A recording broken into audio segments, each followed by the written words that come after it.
What's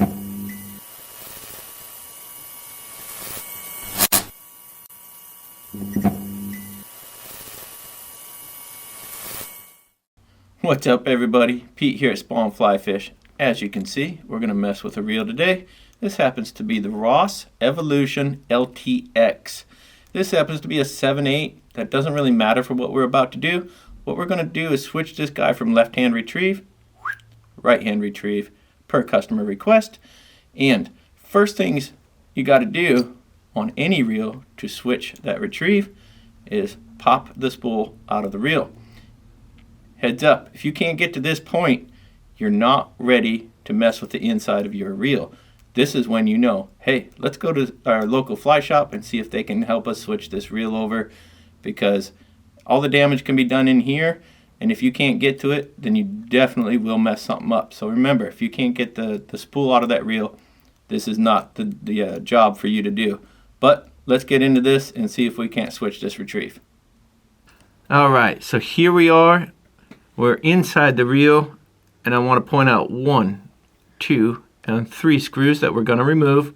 And at that point, we can take this black piece out, this plastic, and we're just simply going to flip that over the other direction, and everything will go this direction. And we put the 3 screws back in, put the reel back together, and we're in business. So let's get at it.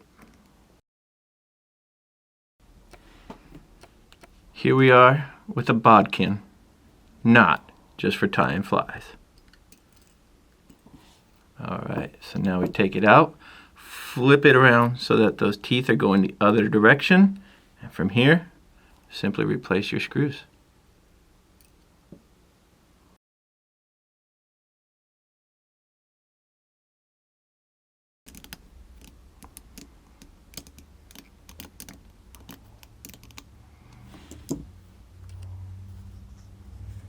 Alright, so now we've reversed that system. We've got 3 screws put back in at this point. Line everything up so that it's ready to go, and ta-da! Let's see if it worked. I'm going to tighten this drag a little bit, and so if I'm right-handed and I'm reeling and that fish goes out, oh, look at that. We've got the brakes on. So there you go, folks. Ross Evolution LTX, switching the retrieve, nothing but net. If you guys enjoyed this, please remember to hit like and subscribe, and we will see you on the water.